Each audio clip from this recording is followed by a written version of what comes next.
In fact, the Bangladeshi did solve the offensive line problem.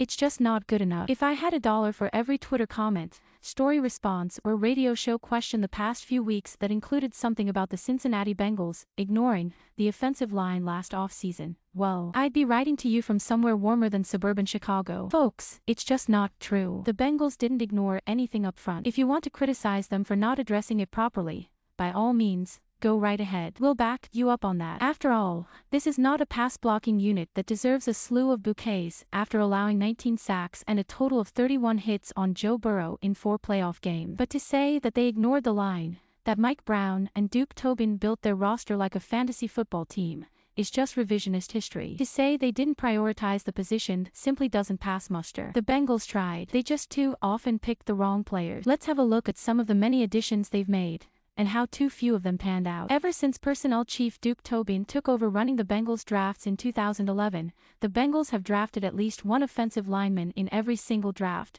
sometimes more than one. Last April, they drafted 3, including one top 50 pick. 3 of the Bengals' past 7 first-round picks have been blockers. Some fans wanted it to be 4 of 7, with Oregon's Penei Sewell the popular choice for the team's top overall selection at number 5. They were ready to embrace Sewell as the franchise's next Anthony Munoz, but the Bengals had eyes on Ja'Marr Chase, and arguing that decision now seems pretty moot. Chase had one of the greatest rookie seasons ever by a wide receiver. Nothing against Sewell, but the Bengals simply do not make the Super Bowl without Chase. Since 2011, the Bengals have drafted 18 offensive linemen, with 12 of those picks coming since 2015. Only 5 other NFL teams that can boast taking at least one OL prospect in each of the past 11 drafts: the Ravens, Browns, Broncos, Colts, Vikings. And only 2 teams, the Colts and Vikings, have drafted more than the Bengals 18 over that span. The Colts have a strong offensive line. The Vikings really don't. The Buccaneers, who have drafted a mere 8 offensive linemen over the past 11 drafts,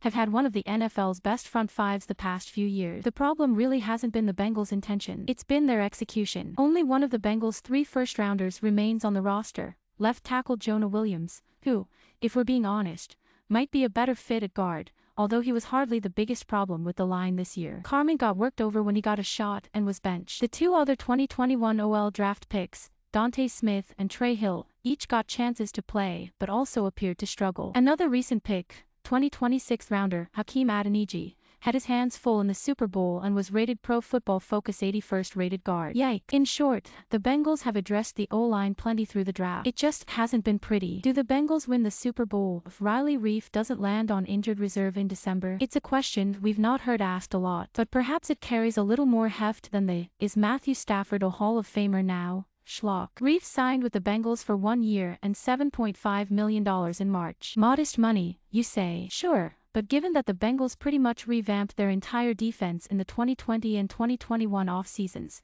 there was only so much money to go around. Reiff, a natural left tackle by trade, was moved to the right side. He was solid, not great, before his season ended prematurely. But would he have been a pass-blocking upgrade over Isaiah Prince? Absolutely. Prince was bad enough for the Miami Dolphins, a team whose O-line might actually be worse than the Bengals, not to want him. The Bengals also signed guards John Miller and Xavier Su'a-Filo in 2019 and 2020. Neither of them panned out. They were essentially beaten out by waiver wire pickups or slightly cheaper options. None of the OL free agents the Bengals let walk the past few years went elsewhere and played really well. So it's really not a matter of being cheap or biased against the position. Like with the recent draft picks, the Bengals simply need to scout the position better. It just feels like free agency is the way the team will fix it. They likely can't spend the way they did the past few years, but with Burrow on his rookie deal and the deal in good overall salary cap shape, 1 or 2 significant OL additions might be the way to go. Sure, continue to draft for depth, but for a team that was a few plays shy of a Super Bowl title,